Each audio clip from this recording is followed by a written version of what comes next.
But yeah, so we're really excited to learn from you, Caroline. When we met with you the Yeah. first time, I was like, this is so perfect. It was like we kind of, for those of us who've joined us, we kind of cold called Caroline after seeing her website, and we were like, wow, she would be totally perfect for what we're trying to offer for the Healthy Homes Conference.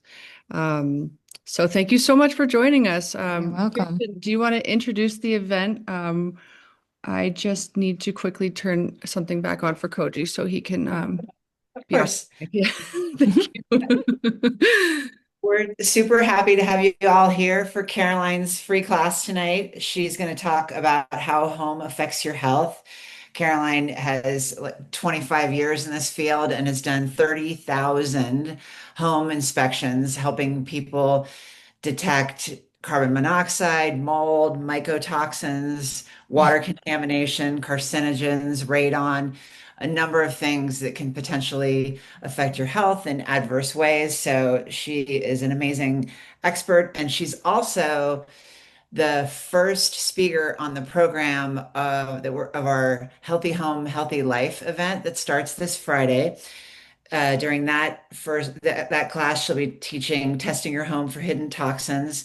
This event is 3 days long and features 12 experts from the world of health and housing, talking on all different subjects. We're going to share a program of the event with you a little bit later on, but it's amazing way to help you make your home healthier right now without breaking the bank. And even if you rent, we want to give you actionable steps to improve the health of your home for you and for your family. So this is a semi-new realm for Jean and myself. We come from the background of sustainable building, for those of you who know us. Um, but we're fascinated by this subject. Hi, Koji, and super excited to learn. And Caroline, from the time we first met her, we realized she's an absolute wealth of knowledge and is going to be bringing you a lot of science and insights and expert advice and tips. So, yeah, welcome, Caroline. Thank you, guys. Thank you, everyone, for being here and always taking the time out. We all have busy schedules, so I'm very always appreciative when people want to listen to what I have to say. And I'm very passionate about this topic, and I'm so excited that you guys are doing this conference. So, with that being said, I'm going to give a brief synopsis. I'm going to share my screen with you if that's possible. So, everybody tell me if they can see what's happening.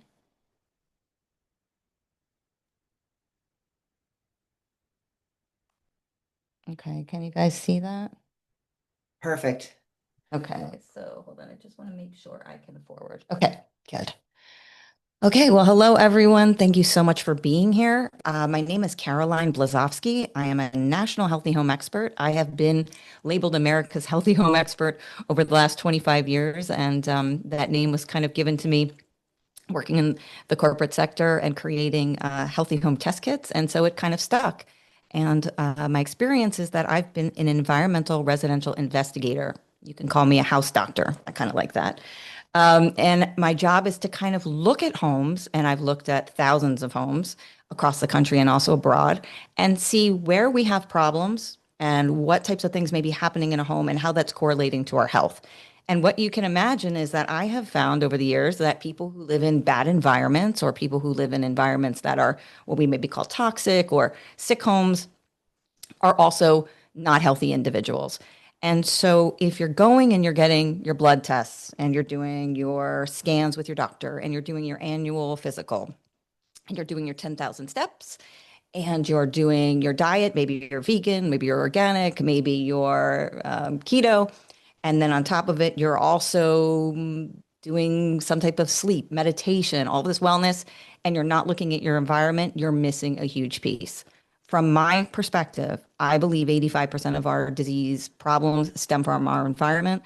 And I'm happy to talk to you about that today and why you need to be looking into your environment as a source and also a key to being well. So hold on, I'm going to forward us here. So I always start this off, and anyone who's known my talks, I talk about this scenario all the time. And people probably say, well, why do you always mention this story? And it's started early in my career. I was fortunate to work on a home in the Hollywood Hills. As you can see in the picture, it's this beautiful like mansion, like perfect environment. And they have housekeepers and they have people who cook for them. And it's just this perfect sort of environment that, maybe we would all strive for, right? Perfection. And so the occupants that were living there, a gentleman was living there, and he went to his doctor, and he just wasn't feeling well, and he was feeling, lethargic, headaches, all this kind of stuff, that nondescript things that we kind of feel on a day-to-day basis. And he was in his 80s, and people would have often dismissed it and said, "Look, you're just older. That's why you're feeling this way." And he was like, "Look, this is new to me. I'm not feeling well. I've got all kinds of strange symptoms." And he went to the doctor, and he got his scans, and he got his blood work, and he got all of his uh, you know, analysis done at his physician, and he went to multiple specialists, and no one could figure it out. So finally, he was like, still not feeling well. And his doctor said, "Look, there's a woman on the East Coast, and she investigates environments and how it relates to our health. I think you should give her a call." So he did, and we decided to do some testing on his house because from a visual standpoint, his house looked immaculate. Houses typically do that. They can look healthy, and you can walk into a space and think, "Wow, this is a really healthy space," but they deceive us. And when we start to look into testing and we start to look into things we can't see with the naked eye, we start to see problems. So in this case, I decided to do some testing, some basic mold testing on his home, some dander testing, which is skin cells we shed all the time. And that's why helping a healthy home is so important. Humans shed 500 million skin cells a day. We are constantly shedding into our environment. So no matter if you're living in a straw bale house, you're living in a plaster home, you're living in a conventional home, maybe you're living in a eco-friendly home, you may be living in an energy efficient zero energy home. All of us still shed 500 million skin cells a day. And so these things accumulate in our home and they can create an unhealthy condition in an unhealthy home. So in this case, I did some testing on this gentleman's home, and come to find out, he had a lot of dander. And so I asked him if I could find out where this dander was coming from. And he said, sure, absolutely. And I ended up sending it to a lab to analyze it for proteins. And come to find out, you see our little friend in the picture eating watermelon. I got a call from the laboratory stating to me that this gentleman had so much horse protein in his home that the lab had never seen that much. And we said, "What?" We're like, "Horse." So we're like, this home, as you can see, is in the middle of the Hollywood Hills. There's no farms. There's nothing around it. He doesn't have horses. And they said, "Well, look, he's got so much horse protein that it's a concern." So I called the client and I let him know that, he's got all these horse protein. And I thought for sure I was going to get fired. I'm like, this is it. He's not going to believe me that he's got horses in his house. But he said, "You know what? I know where it's coming from." He said, "My masseuse, who comes in 3 times a week, has horses and she has a barn. And she goes there and she basically must be, she engages with the horses. She's in the stable and then she comes over and she massages my client. And she was dropping all of this horse protein into the textiles, the tapestries, the bedding, the curtains. And my client was getting sick." And so, why do I bring up this crazy story about horses and how does this relate to a healthy home? It's that we all are an interconnected community. And everywhere that we go and everything that we do, we pick up things along the way. We interact with each other. We bring these things into our environment. And this is how we start transmission. And this is why, even if you build the healthiest home possible as far as building products and construction, we still have to worry about these things. It's an ever-present concern. So this person was getting sick because somebody else was going and getting horse protein and bringing it into the environment. And I'm going to move on to the next slide. We kind of understand this now more because of COVID, right? COVID opened our eyes in such a big way and made my job a lot easier to explain that we are all exposed to things and we can easily transmit them because of a virus. But this also goes with everything else. If you're exposed to cats, dogs, chemicals, every time you fill your gas, right? You go out and you're going to drive your car and you're going to go to the gas station. You don't need to spill gas on your person. All you have to do is fill the tank. And when you do that, you are covered with those chemicals. And you come home and you sit on your couch. And people like me come in and we do air quality analysis and we say, "Oh, you have this much gasoline." And all homes across the country have this much gasoline in their home. And why is that? Is because we transmit this stuff. We are big transmitters. We walk around and we're kind of like giant petri dishes for all kinds of stuff. And we bring it into our environments. So we now know that our environment, just because we built it well or we think it's healthy from a certain standpoint, has the ability to become contaminated in any capacity. But then we also have things like airborne mold, right? So mold is a big hot topic now. And we actually have a speaker, right, who's coming to the conference who's going to be talking specifically about mold. So I'm not going to go into it in crazy detail. But mold has become a thing that we are now really obviously concerned about. A lot of doctors, functional medicine people will say, look, your immune system's suppressed. You probably have a mold problem in your home. You need to figure it out. And a lot of clients come to me for that reason, right? I've been doing mold for over 25 years. I understand it in a very deep capacity. But molds are things that happen because of our environment, because of climate change, because of water sources that we bring into the home, because of humidity that isn't being controlled.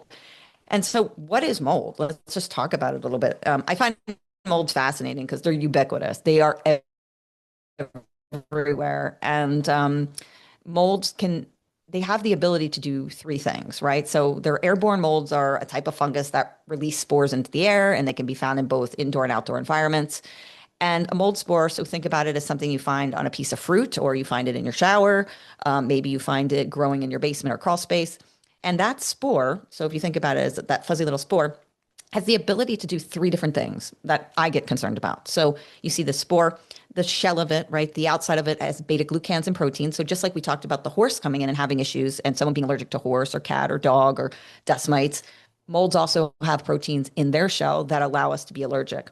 They also have beta glucans, which cause inflammation in the body. So when we're looking at disease states and what these things in our homes can do to us, just like the horse proteins can cause allergens and cause allergies in a person, so can molds, but they can also produce inflammation in the body. And so when I'm looking at houses, I'm concerned about how much inflammation producing substances, how much inflammation are being produced in your body because of where you live, and what can we control and what can we reduce to help reduce disease? Because in my mind, I look at disease as disease. The body has lots of inflammation, and how that affects you can turn into different disease states, and we'll kind of talk about that a little bit. So molds are that fuzzy thing you see growing on a piece of fruit. They have a protein, they have beta glucans built into them. They also can produce what's called an MVOC.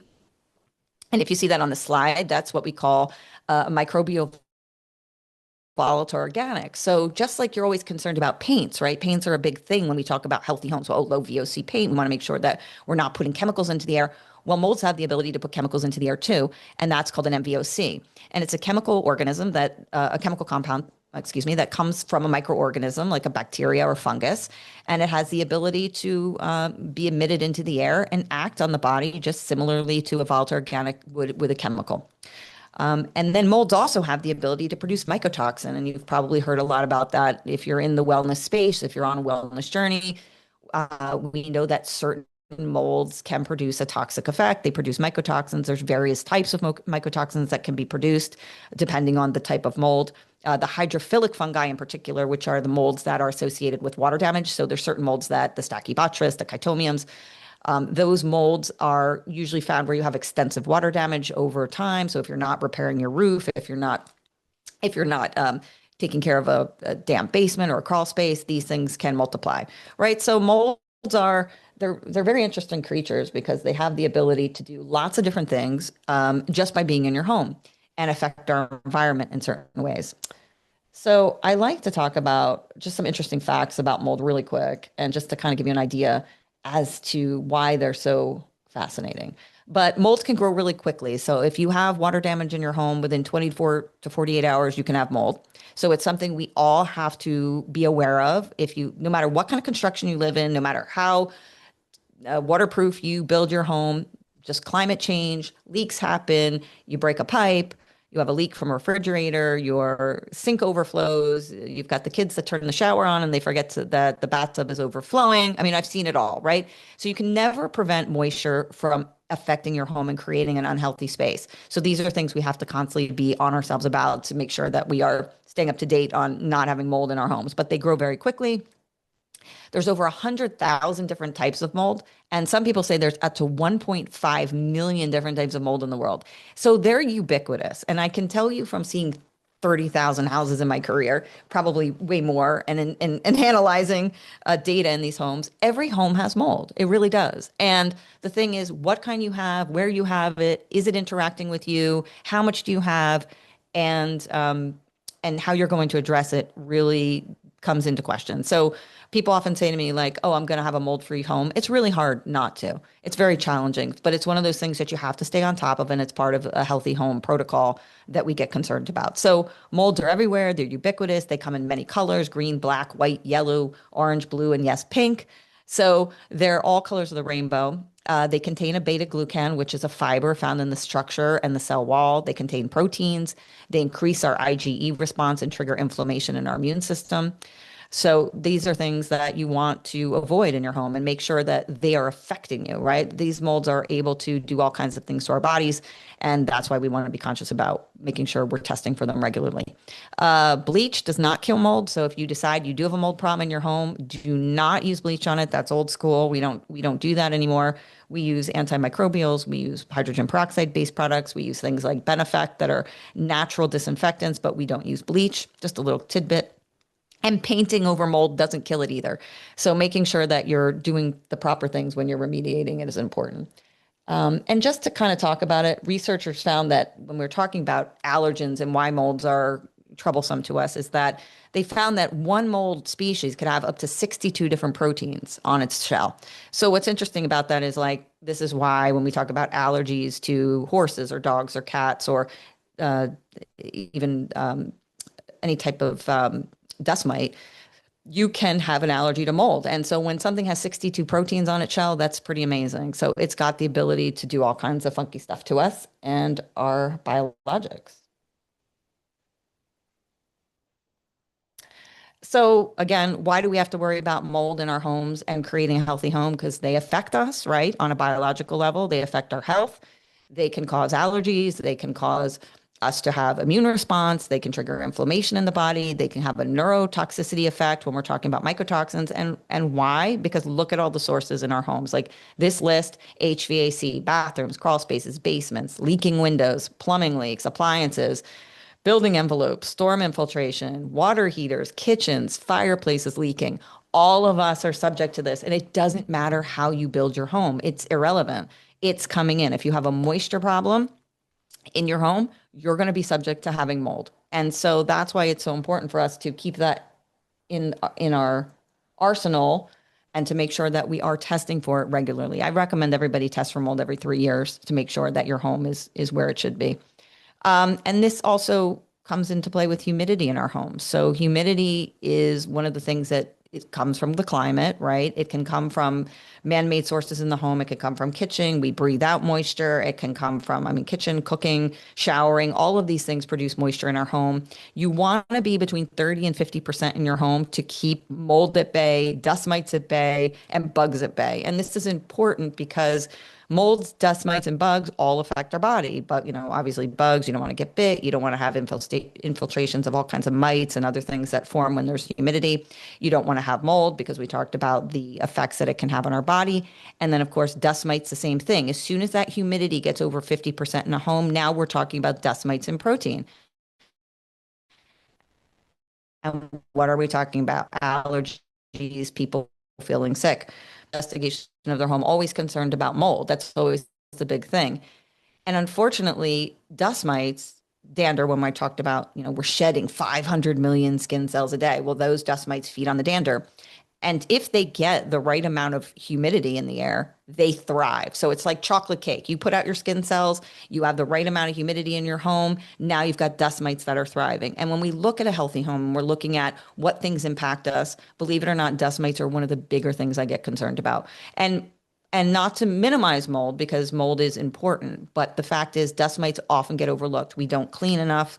We're not making sure that we're dusting enough, wiping surfaces enough, and we get a lot of these dust mites. So humidity is a key. Keeping your humidity between 30 and 50%, and you can pick up a hygrometer. That's one of the things I'm showing you in the picture. That you can go to a local hardware store, pick one up. It'll tell you temperature, relative humidity. I like to see the space. Like I make it really easy. There's all kinds of building science behind all of this, and I don't get into it on this talk because it's just too much. But just remember to start monitoring your humidity and making sure that you are staying between that range, because that's going to help you create a healthy home. So we've touched on just a couple things, right? We've talked about proteins. We've talked about dander and pollen coming into the home. We've talked about the fact that you have mold. We've talked about the fact that, just in a brief minute, we have dust mites. You could have bug infiltration for healthy homes. But look at this list that I've put together. And this is just like not even just touching on it, right? So we've got dander, we've got proteins to contend with, mold and mycotoxins, all of our VOCs, our chemicals, our building construction, our formaldehydes that come from building, our bacteria, viruses we have to worry about, flame retardants, pesticides, plasticizers, PFAS, PCBs, particulate pollution, CO, CO2, SO2, NO2. I mean, the list goes on and on. When we're talking about healthy homes, this is a huge topic. And we're just touching on the basis of it, is that we are all affected. Our environment plays such a big part of our health, and we don't monitor it enough. We're not looking at it enough. And when you end up in a doctor's office and you have what I call headaches, flu-like symptoms, things that don't go away, sinusitis, maybe your eyes are always itchy. It's really important to start looking at your building environment. It's important to start looking at your home environment and also your workplace. So we've got all these things going on, and they're all affecting our health. And we're in these environments all the time. You know, you're sleeping in your bedroom, say 8 to 10 hours a day. You've got dust mites. You've got all kinds of things that can happen. So carbon monoxide is a big concern, and we don't monitor it in the way that we should be. We all think that we have a carbon monoxide detector. I'm assuming most people know that carbon monoxide is a gas that is made from the incomplete combustion of fossil fuels. Things like a furnace, a water heater, a stove, a fireplace. And you often hear about, in the wintertime, people end up, passing away, unfortunately, because they get carbon monoxide exposure. And we're always encouraged to have carbon monoxide detectors in our home. Unfortunately, standard detectors are typically set to alert us at over 70 ppm of carbon monoxide. And that's usually for a duration of about 4 hours. The problem becomes that these monitors are not detecting lower levels. And the lower levels can make us just as unhealthy. May not lead to death necessarily, but can make you have chronic headaches, fatigue, cognitive impairment, mood changes on a chronic level that can really impact your body. So carbon monoxide is a colorless, odorless gas, but I like to talk about it as not that, and that there are actual changes that we can see visibly in the body when you are exposed to low levels of carbon monoxide, that I like to change people's point of view and how we look at carbon monoxide. Toxicologists have actually determined that over 280 abnormal biomarker tests show people having carbon monoxide, and also that over 280 bodily signs for carbon monoxide. So carbon monoxide, even though it's this colorless, odorless gas that we say, oh, it doesn't really affect us, it does affect us in a very, very big way, even at low levels. So you may be thinking, oh, I'm in my house and my carbon monoxide detector isn't going off and I don't have any carbon monoxide. It's just not true. So you need to start investigating the lower levels, and there's monitors that can do that I recommend. They're aware now that carbon monoxide, just because your detector's not going off, doesn't mean you can't have it in your home. So it binds to our hemoglobin and our red blood cells. It prevents oxygen from actually reaching the heart, the brain, and your vital organs. And it starts to really wreak havoc in many capacities. So, and there's something interesting that I like to talk about, is that low levels or high levels contribute to poor health, right? So most detectors, even though they're set for a high level, you can be exposed. And this could be in your furnace. For example, energy efficient furnaces, which I like to talk about a little bit, is that people have been forced to change over to a more energy efficient furnace. And the problem is that these furnaces, old furnaces, used to have one heat exchanger in them that we had to worry about carbon monoxide. In the new furnaces, we actually have 2 heat exchangers. So we have the double worry that we could have carbon monoxide easily in a home. And if you see this quote, and this came from a toxicologist, I have a very good relationship and have had the pleasure to work with one of the top toxicologists in carbon monoxide. And if you look at the last statement, the low level exposure, so a change of 1 to 2 ppm. So remember, your carbon monoxide detector is set to go off at 70 ppm. 1 level of change. So 1 to 2 ppm can cause headaches, fatigue, cognitive impairment, mood changes.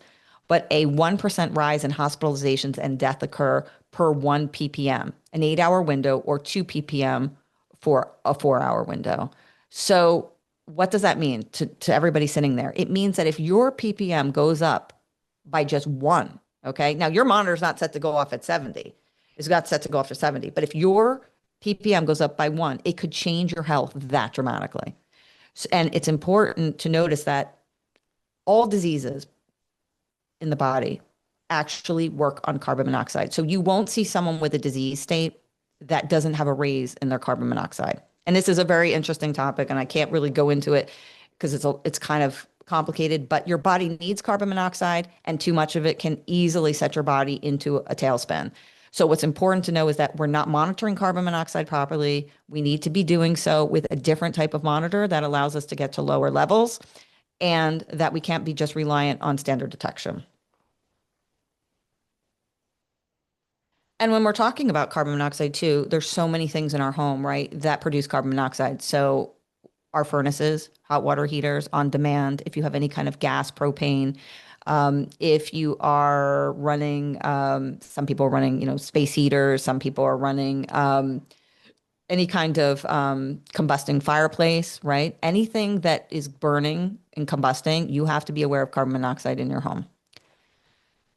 So we've touched on a couple things, right? We're just kind of throwing things out there as to what can cause problems and things we need to monitor. But then we also have us. And so we can build the healthiest home possible and we can create this healthy space. But if we are doing the damage and we as occupants are bringing the stuff in, and we talked about that, just about if you're working around someone at an office and they have cats, or you're working in an environment where you're exposed to volatile organics. We talked about gasoline, right? You're bringing that into your space. We as occupants do a lot of the damage. And that could mean maybe you have a healthy home, but you're doing woodworking in your home. Maybe you're painting. Maybe you're doing artistry. These types of things produce tons of volatile organics. They produce tons of chemicals, and people don't even think about it, right? And so when you're in a home, you don't have the proper ventilation that you need. Traditionally, houses never had positive pressure. They never had fresh air coming in. They were built under negative pressure, and most homes are. So they're not able to exhaust this air that, this environment that we create inside the structure. So remembering that occupants, we bring in all kinds of stuff, and the more people you have in the environment, you're going to be changing your amount of CO2, your carbon dioxide that goes into the air, which can make you feel tired and lethargic. The more people in a space bring in chemicals, from perfumes to all kinds of volatile organics on our clothing. We bring in our family pets, so we bring in our proteins, we bring in occupation, we cook in a home. Just by cooking in your home without a vent fan or ventilation decreases your lifespan by almost 10 years. So you need to be venting out these things from cooking, from chemicals. I mean, all of the gases that come off combustion, which we're talking about, the CO and all of the other things that and we'll talk about that a little bit, the SO2, the NO2, different formaldehydes will come off of your cooking as well. So it's very important for people to realize that as occupants, we do a lot of damage in our healthy homes, and it's not just about our building structure. So I want to talk a little bit about pollution and also what we call fine particulate and how this affects our epigenetics. So we produce a lot of different things in a home. So we have mold spores, we have dust, we have pollen, we have allergens. We've got some people have attached garages and they decide they're going to start their vehicle up in the car, and these in the garage and start their vehicle and allow the gases to permeate into their space. But you can look at this slide is really important. So the indoor sources that we have, right? Cooking, burning candles, smoking tobacco, fireplaces, outdoor sources like vehicle exhaust, wildfire smoke is a big concern now because of the fires. We have them, whether we're in Canada, I mean, the entire 100 million people were affected from the Canadian wildfires. Road dust, cleaning products, air fresheners, aerosol sprays, woodworking, metalworking. People are doing a lot of 3D printing now. We see so many people doing all kinds of interesting 3D printing in their homes. All of these things produce this fine particulate matter. And why this is a problem is this fine particulate matter gets into our lungs and has the ability to affect us on a very fundamental level. And so there can be different degrees of it, right? So we have PM 2.5, we have ultrafine particles with the PM 0.1, we've got PM 10. They're all different sizes. And I like to talk about hair. Like if you take a piece of your hair, one piece of your hair, like imagine that's like 70 times a particulate. So like it's so small what we're talking about, and you can't visibly see these things. They're not things that can actually, be visible to the eye, but they're getting into your environment from all those things we talked about. So why do we care about contaminants? Why do we care about particulate? Because it affects our bodies in a big way. And so when I was at the University of Southern California, I had the opportunity to observe a study in 2017 where we talked about exposure to what we call PM 2.5. And that's very, very small particulate. And what they did was they took mice and they took mice, and mice, are very intelligent. They run around in their tracks, and they do all their mapping and thinking, and they're able to climb walls and hit boundaries and go within mazes. And so what they did was they took mice and they made sure they had been exposed or had the APOE4 gene, which is the Alzheimer's gene. And they exposed mice who had the APOE4 gene, and they also exposed mice that didn't, to 15 weeks of air pollution, nano-sized microparticles. Okay, what we're talking about in our home, PM 2.5, these really tiny microparticles from pollution, from car exhaust.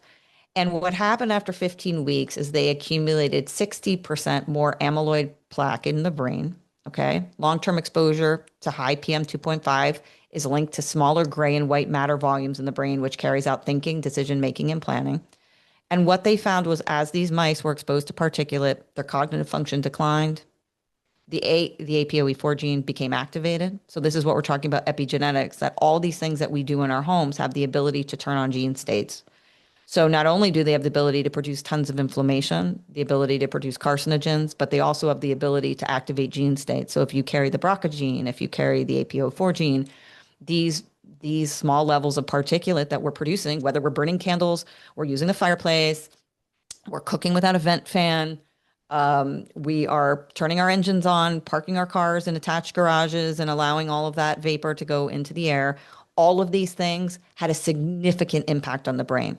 And so I was lucky to work with and do a conference with Dale Bredesen, who's one of the leading authorities on Alzheimer's disease. And one of the biggest things and takeaways that we spoke about were the impact of homes on Alzheimer's and cognitive decline as we age. And it's so imperative that we age with dignity, we age with our minds intact. We have to make decisions as elderly people, and we don't want to be in a situation where our children are having to take care of us.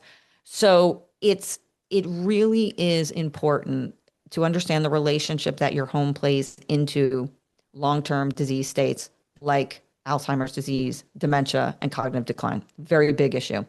The other thing that we also found is that in Sweden and Denmark, they took these tiny particles and they exposed people to them. And we found that they had significant impacts on our blood vessels, on our cardiovascular disease, particularly in the elderly. They found that they had massive, almost a 80%, a 60% improvement when we started to actually filter out these particulates when dealing with what we call microvascular function, or what's called MVF. So what does this mean? You breathe all these particles in, your cardiovascular system gets compromised, especially in the elderly. So with my clients, people who are over the age of 65, it's a mandatory that they have to have HEPA filtration in their home. I require it to help. We saw that the 60% improvement in their cardiovascular function just by using HEPA filtration. And that's amazing because when you're thinking about it, people are often taking drugs. They're often out there trying to improve their cardiovascular function by exercise and all of the things that they do. But just by cleaning the air and making sure you have clean air in your home can really help to improve your cardiovascular function. So just some interesting scientific studies that I found over the years to be very interesting. So these are just some case studies on houses that I've worked on, and I've worked on a lot over the years. And these are just some problems that were in houses. So if you look at the left-hand column, that was like that's your HVAC system, right? That's what provides your heating and your cooling typically. I mean, some houses have passive, but in this case, this was an HVAC system, and you could see all the blown in insulation all over it. And that was basically contaminating. Those systems aren't sealed. So basically what happens is anything that's around your system gets pulled in. So if you have mold in the area, if you have chemicals around your HVAC, if you have, in this case, it was bad blown in insulation, all of that gets pulled in and redistributed through your house if you have forced air. Not everybody does have forced air. Some people have baseboard heat, some people have passive heat, some people have electric, some people have steam, some people are running heat pumps. But a majority across the country, a lot of people do have forced hot air systems. That's the newer, traditional built home, and it's problematic. And why we're at this conference today to obviously try to build differently and making sure that these types of problems don't happen. This was in the middle is a filter. This was an interesting case study where I was looking at glyphosate exposure. With glyphosate, many people are familiar with it as Roundup, using pesticides and herbicides around your home. In this case, I had a client who came to me in New Jersey that had cancer. 3 people in the home. One had breast cancer. Another person had non-Hodgkin's lymphoma. And we started to look at, what were the causes, and they felt that they had been exposed to glyphosate. And I wasn't really convinced that they were. They hadn't used the product in 2 years. But what I found out was that you can see in the picture next to it, that's their neighbor out there spraying glyphosate next door. And they were incessantly spraying, and that was getting into the air and getting to my client's home and getting trapped in that filter that you see in the hallway, which is an amazing concept because we think, okay, well, we're not using it. Why would it impact us? And this is where it goes back to the transmission thing that I'm talking about again, that we're a community, right? So if the neighbors are using pesticide, you are potentially at risk of being exposed to it. In this case, they were using it. It was getting into my client's ductwork. We found it in the ductwork, and it was blowing around my client's home. And unfortunately, they did have cancer. So those are the types of things I look at. These are paint cans in the other picture. This is what people, as occupants, we like to store in our homes, which is always a bad thing. Do not store a paint can in your home. It is never hermetically sealed. Once you crack a paint can, that continues to outgas. So if you're someone who likes to store like 60 paint cans in your home, don't do it, please. It's unhealthy. It allows your air quality to become compromised very fast. And this was one of my clients. That's somebody they had in their home, and they were complaining about brain fog and all kinds of cognitive issues, and you can imagine why. Once we took those out, they felt a lot better. So I just want to touch on water a little bit because it's something that we all are exposed to. Water, it is imperative that we test our water. I used to recommend testing it at least every 3 years, which I still do. But according to my friends over in California at some of the medical facilities and then also the schools like UCLA, they're recommending actually testing your water every year. These are some of the things that we find in water. So it could be lead, aluminum, bacteria, chlorination byproduct, total dissolved solvents, PFAS, perchlorate, hardness. I mean, this is just like touching on the iceberg, but it's understanding that with a healthy home, we need to be testing for these things and looking at these are things that directly impact us. For example, I mean, lead we're very familiar with old piping, right? That's been an issue that people have contended with years as pipes have started to break down. There's a lot of lead exposure, especially for kids and children. But aluminum is an interesting thing because it's a naturally occurring substance. I just had a client in Colorado who had animals, and we're always concerned about our animals, and our animals were getting very sick in their home, and it was repetitively by a cat, and the cat would come down with like cognitive seizures and cognitive problems and neurologic issues, and they were very sick.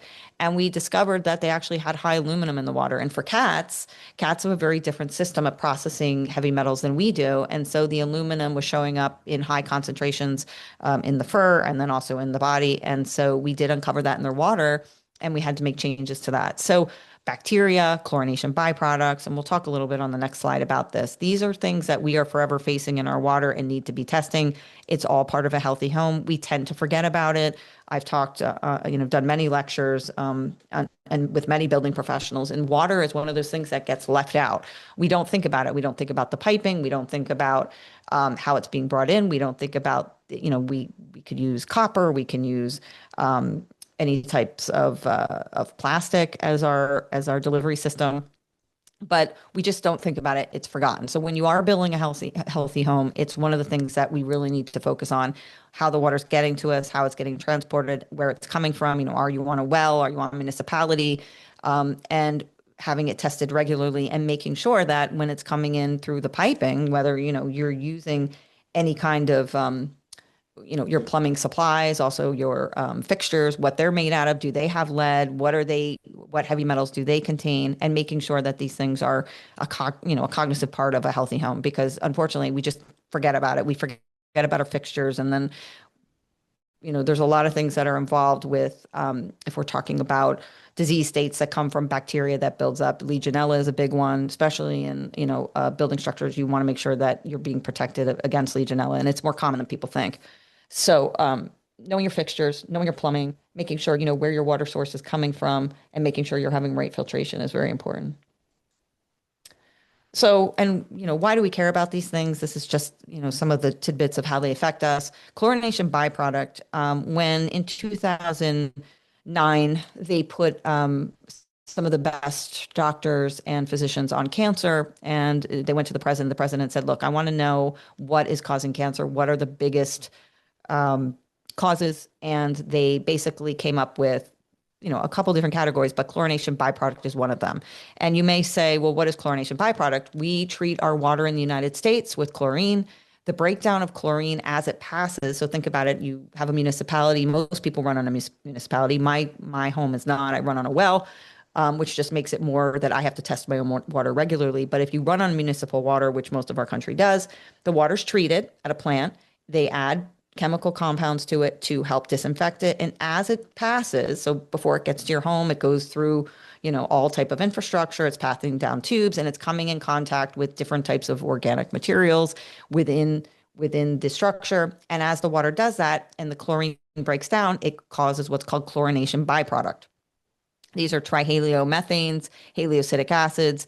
And what happens is when you are drinking your water or exposed to your water, showering in your water, if you're not testing it regularly and knowing what kind of byproducts you have in it, you are exposed to an increase in bladder cancer, colorectal cancer. They're coming to find that chlorination byproduct is one of the leading causes of colorectal cancer. And these are very serious things. And like water just gets ignored. We just don't ignore it. We just ignore it for some reason. And we don't pay attention as we should. But these are all documented. Knowing that chlorination byproduct is bad for us and knowing that it's continuous in our water is a very serious thing, and you need to take it seriously. So bladder cancer increases your risk. Colorectal cancer, we know it's carcinogenic. And these are all, documented on, you can go to the National Institutes of Health, you can go to the National Toxicology Program or the International Agency for Research on Cancer. These are all known things that we've known for a long time, and everybody's exposed to it if you have municipality water.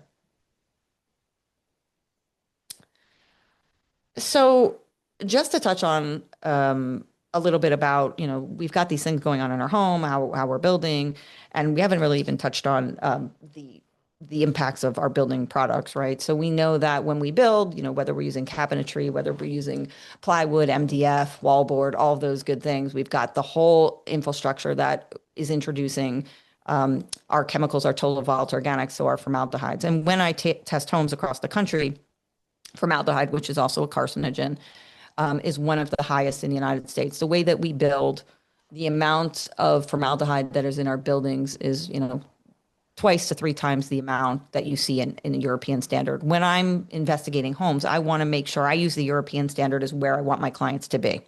But when you're going into a new built home, or you're going into homes that haven't taken formaldehyde into consideration when they're picking their building products, it becomes extremely challenging to be able to navigate formaldehyde because it's just so ever present. I mean, you pick up anything from your cosmetics to hair dye to all your building products to carpeting. I mean, it's just in everything that we build with in the United States, which creates a problem.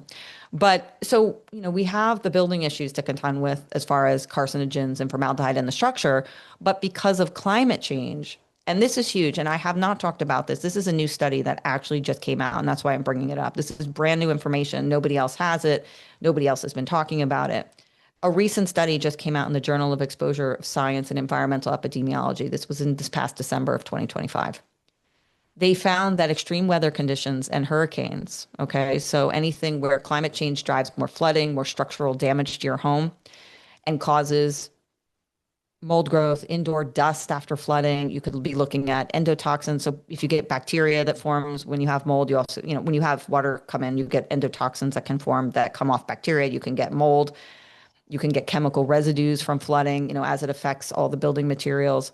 They basically found that as climate changes and you're exposed to these driving forces and flooding and structural damage, there is long risk exposure concern, and there's a greater risk of respiratory and systemic illness because of the climate events that are intensifying. And I brought this up because I like to talk about different things and I like everybody to have something unique. And this is very unique. I mean, this is a new study. This is telling us, like, look, all this damage that we're seeing from fires, from floods, from climate change is so impacting our environments in a big way and increasing the amount of disease that we have. And I I think if we all sit back and we look at, and I know I have a family, I have friends that were impacted with the fires in Los Angeles, clients that I had in Altadena that they didn't have, their house wasn't destroyed. I had a client whose house was not destroyed. I had friends and family whose house was destroyed. The air quality and the amount of chemicals that were in the air after the fires permeated into these people's homes to the point that they have high arsenic, they have high lead, they have high cadmium. And these are homes that were not burned to the ground that are still living structures. So what does this tell us? That the impact of this climate change is creating such severe conditions inside of our homes that we're going to be exposed to and have shorter lifespans. And so I implore people to take this into consideration and to understand that we really need to start looking at the home environment from ventilation standpoints, right? From how we get air into our homes, from how the environment is affecting us around the structure, what we're preparing for when we build, right? Thinking about climate change, thinking about, okay, I'm going to build a new home. How is a fire going to impact my home? How is water damage? How is a hurricane going to impact my home? It's so important that we do this now. The science now is telling us that we've got to really look at this because the damage is taking years off our life. So why is this conference so important? And we developed at my company, I'm a founder of a company called My Healthy Home, and we developed this model. It's a trifecta about creating a healthy home. And I think it's really important. And it's why we're here today, that in order to have a healthy home, these three categories of education, which is what we're doing right now, building, which is what we're going to talk about in the seminars, and technology all have to be working together in order to create a healthy home. There can't be one of these things missing, because if they are, for example, let's just say you have a great building, you're using the most updated sensors and technology, which we're not going into in this conversation, but we will, I'm sure, when I speak about testing. But technology is providing us so many great opportunities now to be able to test and to find out quick data about your home and what you have. And that's really important. But if you have those two things and you don't have someone who's educated about not to store paint cans in the home, that they need to be HEPA vacuuming as many times as people a week. So for example, if you have 5 people living in your home, you need to be HEPA vacuuming your home 5 days a week. Nobody does that. But having some side of iRobot, making sure you're having HEPA vacuuming going on in your home, making sure that you're not storing all kinds of chemicals, making sure that when you're coming into your home, you're taking your shoes off, making sure that you don't have moisture or mold in your home. These are all things that the occupants and education do for us, that even if we build the best structure, we need to make sure that we all know how to operate and create a healthy home space. Because if we don't, this model fails. It's the same thing with building. We can educate you about what you need to do. Don't be, having chemicals in your home. Use low VOC products. Use things that are fragrance free. Making sure you're using non-toxic cleaning products. But if you build a home that's built with MDF, engineered flooring, maybe you wanted to get the cheapest cabinets possible and they're laden with formaldehyde, and you're not, let's see, what else could be going wrong when you're building? You're not monitoring your crawl space for humidity. Maybe you're built on a slab and you have too much moisture coming up out of your slab environment. All of these things, the whole model fails. It's not a healthy home. Same thing with technology. If we're not monitoring, making sure ventilation is proper, making sure we don't have vents for our cooking, all of those things that technology brings us, the model fails. So keeping this all in mind, that's why summits like this are so important, is that there is so much involved in creating a healthy home, and we're just touching on a little bit of what's involved, but trying to get you an overall overview that there is a lot involved and that you need to have this multifactorial trifecta going on in order to create your space.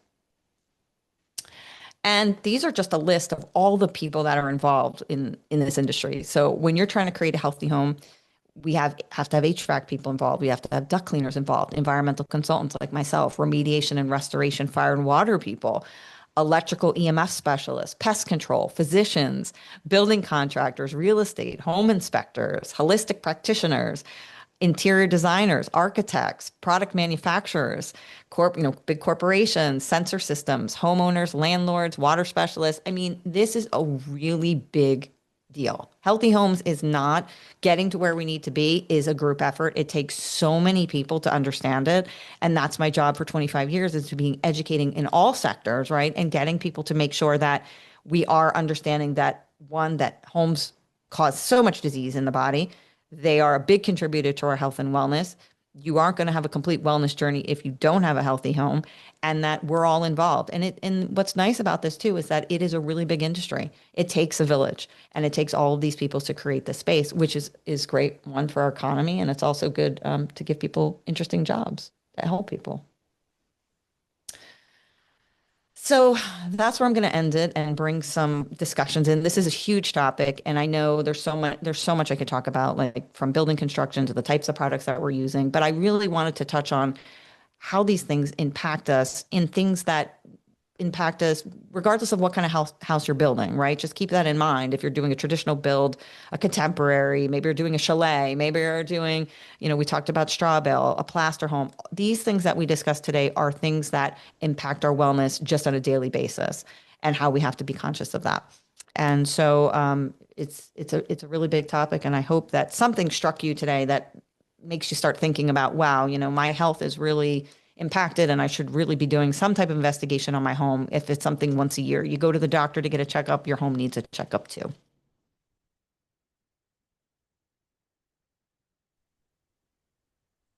Wow, Caroline. Oh my goodness. Thank you so much. That was amazing. My mind is exploding. Oh no. I took a ton of notes, and right in the beginning, there was one thing that I had a visceral reaction to, which is the 500 million skin cells a day. Because I remember hearing that in London on the tube, they bring these guys in to vacuum the subway, every day, and that 90% of what they collect is human skin cells. And I just couldn't wrap my head around it, but you made it like very real. And wow on that. And I love everything you were saying about homes and climate change and building for home health with the future or existing and future climate change in mind. I think that is so important. It's something that gets overlooked a lot. The floods, the fires, everything. It's going to be hugely impactful as we move into the future. So thank you for Yeah. bringing us that new research. Yeah, no, I think it's important. And now we have the science, right? It's one thing we know, like we in our minds, I think if you're cognizant, you kind of know that these things affect us. But when we have the science and the science is showing us, look, these studies are showing it's not good for our lungs, it's not good for our immune system, it's going to impact us in a really big way, and it is impacting us in a big way. It's data that needs to be out there, and that's new. I mean, that study just came out in December. Amazing. Thank you for that. And thank you for all that fantastic information. I'm going to put the fan on above my stove all the time now, thanks to you, Good. and test my water and several other things that were really important that you covered. Jean, do we want to take some questions, or do you have any questions, Jean, or? I just was going to remark, thank you, Caroline, so much. I was just going to remark on the carbon monoxide. I'm always freaked out about carbon monoxide, and I am always like, I think about it a lot, and we have a carbon monoxide detector, and I'm like, this is just not good enough. No, it's not. I mean, it's not even close. So if you go to, there's a couple different societies out there, and you can get a low-level monitor, and that's what you want. And we'll talk about this also in the summit, but there's low-level monitors that you can pick up, devices that do all this all at once, right? We put them into homes all the time, and we have the ability now. So what I do is I can launch a detector into somebody's home, and that data real time comes back to us at my company, and we can read all the stuff that's happening in your home. So it's kind of amazing. Like we can look at your CO and your CO2, and we didn't go into this, and your SO2 and your sulfur gases and your sewer gases and all the stuff that houses produce. I mean, it's endless. And what I tried to do is give you guys like an overview. It's hard to do that sometimes because without going into the weeds, but It's harder than you think, but we have septic gas to contend with sewer gas in our homes. We've got our combustibles coming off our furnaces and our cooking. So it's really important to be checking your carbon monoxide on a low level. It can chronically make you sick. A 1 or 2 ppm can make people feel really lousy. So if you have chronic headaches, like if you're someone that you say, oh my God, I'm getting migraines all the time, it's one of the things you need to go and get tested. The doctor can test you. You can do a carboxyhemoglobin test on you to see if you have high levels of carbon monoxide in your blood, or you can test in your home. But it's important. I mean, anybody who's getting migraines, go and get it checked because it's very common. People don't, we find gas leaks, carbon monoxide leaks every day. Wow. Unbelievable. All right. I'm gonna check to see. So I could buy a low level monitor for carbon Yep. monoxide. Okay, interesting. Yeah, you just have to just type in like on the internet, like low level detection, or you can buy like people do sensor systems from us where we put in, they look like Alexas and they monitor for you. You can go in, I mean, you can go into the weeds with technology. There's so much. And that's why I think technology is good. We talk about, everybody kind of being off the grid. And I've got a lot of clients who are like, I don't want EMFs, I don't want this. And that's important too. But technology does give us some amazing things to be able to test for things we can't visibly see by the eye and things that can actually kill us that are very, very serious. So I like it. You don't have to have it on all the time, but I like to be able to have some data on homes and find out what's going on. It's important. Yeah, interesting. That is wild. Yeah, thank you so much for sharing. I'm so excited. Um, I'm so excited for your class that we have coming up in the conference. Um, for everybody that's here, Caroline is going to be teaching a class in the conference that starts on Friday. I think your class is on Saturday. Is that No, right? it's I on think it's Friday. Friday. Yeah, it's Friday. It's Friday. the Okay. first class. Friday. Yeah. The first So we're class. going to be Okay. learning how to test our homes for different toxins, which I think is important. Perfect. Yes. So I'm really looking forward to that class. And what a great way to lead the conference. Testing your home for hidden toxins. I think that is something that is of interest to everybody. So thank you so much. And Kirsten, do you want to share? I know that you have something that to share with the chat about the conference. For those who have not joined, the conference begins on Friday and it goes through the whole weekend. And I know that it's a lot to attend 3 full days of conference, but we do have a VIP ticket available where you can, excuse me, Koji, where you can catch all the replays and have lifetime access. And also we'll have some bonus content in there as well. So, Kirsten, I I don't know. see someone holding up a monitor. I saw somebody. I love Awesome. that. I don't Nice. know look at it. What do you got? I can't see it because he's so tiny.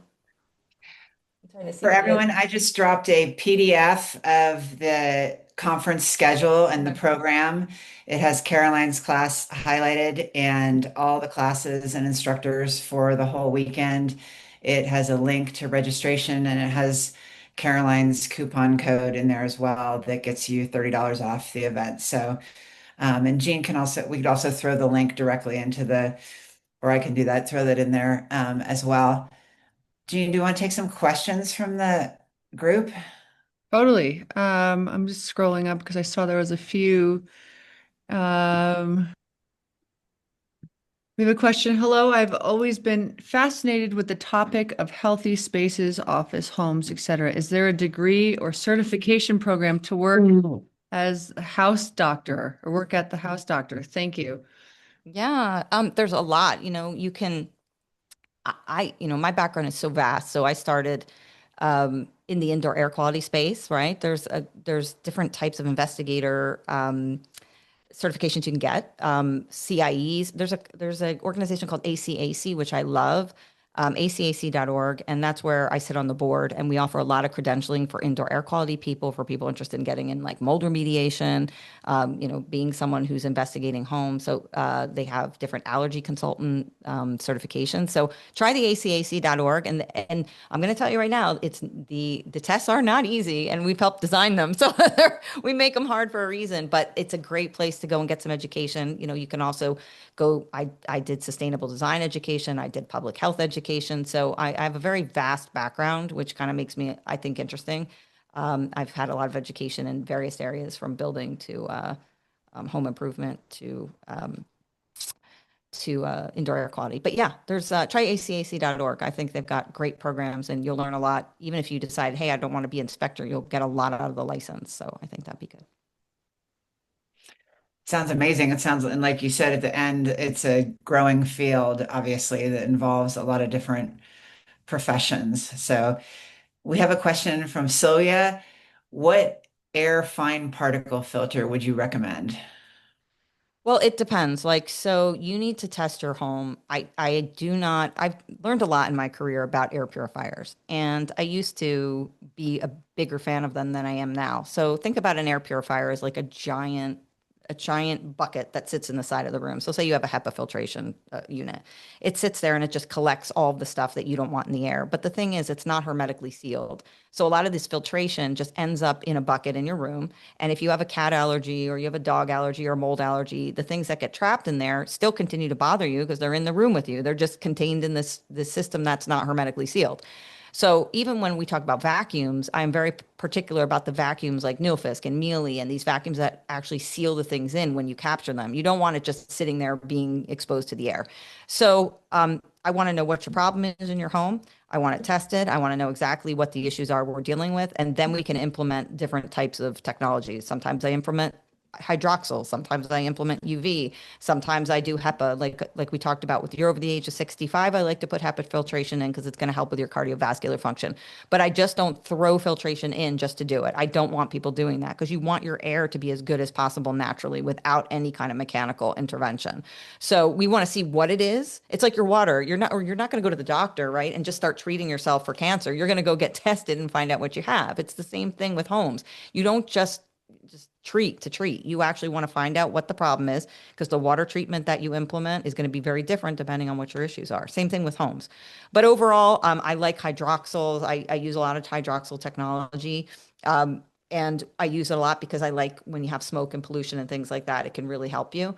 So hydroxyls I like. I like HEPA filtration. I like UV. Carbon I like, but it tends to get filled up really quickly when you're trying to utilize it in a home space. So but those are my go-tos. But I like to clean up the environment more so than have you use filtration. I like to fix the problems that are there. Cool. We have a question from Julie. If you are in a canoe on a river that would have an agricultural runoff, is it also impactful even if you don't get in the water? Hmm.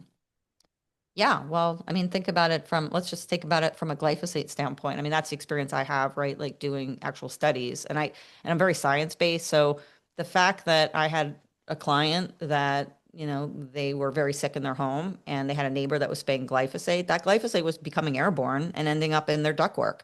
So I think that answers the question. Like anything that's being able to take flight and become airborne can pass into our environment. So everything that we do, from an agricultural standpoint, it doesn't mean that I'm against pesticides and herbicides altogether because I'm really not. What I don't like is having residential people being able to use them. I think that if you're going to use a product that is a pesticide or an herbicide, you need to have training to use that product. You can't just allow it to be sold in, a hardware store and people go in and purchase it. So I have a big passion about that, and making sure homeowners are not being exposed to those kinds of things and using them is important. Great. Another question here. How does USA compare to EU? Do they have similar problems there? Have you had clients from other countries? I've heard New Zealand is very high in mold. I live in Arizona and mold is an issue there as well. Now I live in Yes. Washington, so much more moisture, but I was surprised about Arizona. I traveled to Europe and it's hard to find good drinking slash swimming water, but air seems cleaner. Yeah. Yeah. So I've worked on so many different areas of the world. And it's fascinating. Like, and it's funny, I've done homes in New Zealand, and yeah, one of the biggest ones I did, it was during COVID. They hired me, and I did everything virtually, and I found all the mold problems. And they had inspectors there, and they didn't find them, but they had massive, mold problems. Mold is ubiquitous; it's everywhere. That's what we talked about, right? There's 1.5 million types of mold in the world.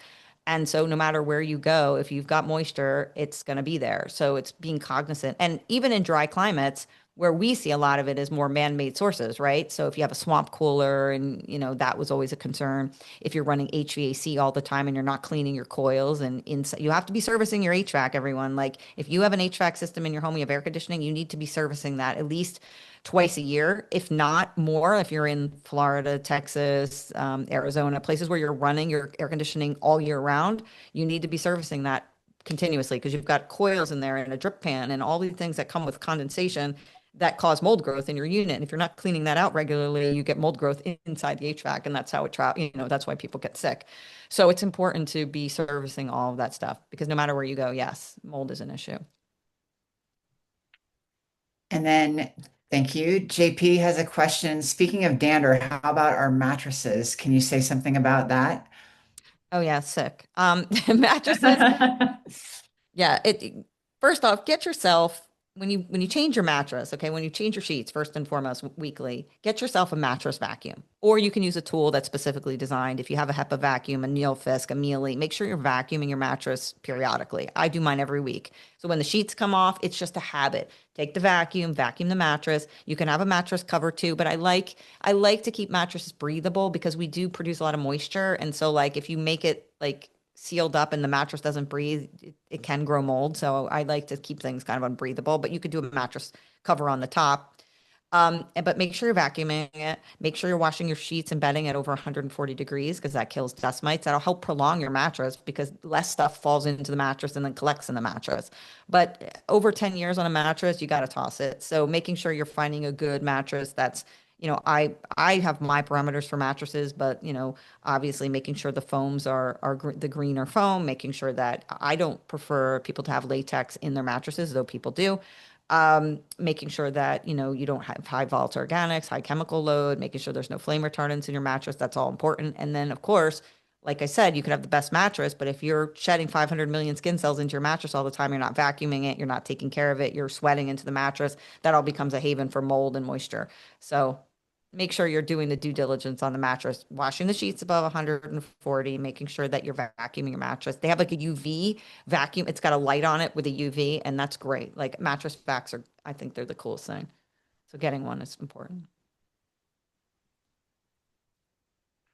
Awesome. Thank you.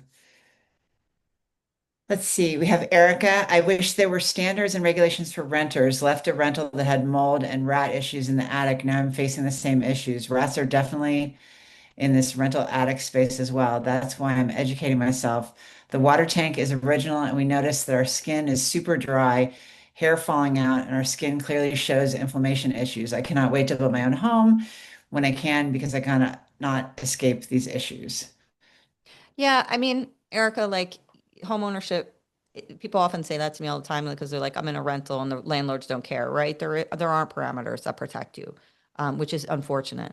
But the thing is too, when you get your own home, you think like when you buy a home that it's going to be this perfect haven. It's not. So you just end up paying more, and now you've got like all the problems that you inherited from the homeowners that you purchased it from. So don't feel bad that you're in a rental space, but there are things you can do to protect yourself. Doing a mold test. You can request landlords. We do it all the time for people. So if you find that you do have a moldy apartment or a moldy environment, put pressure on your landlords. You'd be surprised. They're actually becoming more open to the idea because they don't want to have water damage. It costs them money too, right? So put pressure on the landlords, tell them that you're concerned about mold. The more we do that as a united front, it's better. It holds people accountable. So sometimes you don't need a law or regulation to do that.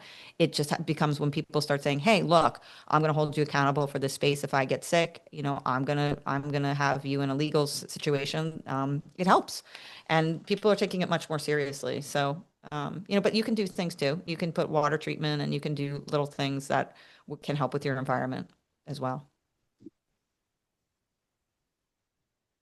Awesome. Thank you. Jean, what do you think? Do we want to give Caroline a break from chatting, or do we have, oh wait, yes. And Sylvia says, I put pressure on my former landlord to install water filters, plus it helps him to protect the pipes and hard water. Yes, I think the like people that are landlords want to know when there's issues so they can maintain their houses from having bigger issues. Um, And I think if you're a landlord, and your client is coming to you and they're saying, there is a problem, that means they're a good client. They're a good tenant, right? Like there's a lot of people who don't care what's happening in the space. So I think I would welcome that. I mean, they don't have to do anything. You always have to keep that in mind. It's, there aren't really that many laws that protect us, but I think opening the conversation is really important and in making sure that they are testing for mold. It's not expensive anymore to test for mold. I mean, you could do it yourself. There's test kits. We'll talk about that in the conference. Economical. So you're not just, it's always not a big dollar thing. Awesome. Caroline, thank you so much. Oh, you're very welcome. That was Thank you for amazing. having. Thank you for having me. And I look forward to seeing everybody in the conference. And I hope they sign up because I think it's going to be fabulous. And I like the speakers that you have and the topics we're going to discuss. So I think it's really great. Yeah, we are so excited. Thank you so much, Caroline. This class was incredible. I'm so excited for your next class. And thank you so much for everybody for joining us. And we hope to see you guys this weekend. And yeah, so just stay tuned. And we will hopefully post this as a replay too, so you can catch up and take some notes or pick up where you left off. So yeah, thank you guys so much. Thanks, Caroline. Thanks, Bye, everyone. everyone. Good Thanks, night. everyone. Thank you. Good We'll see you night. guys soon. Thank you. Bye. Bye.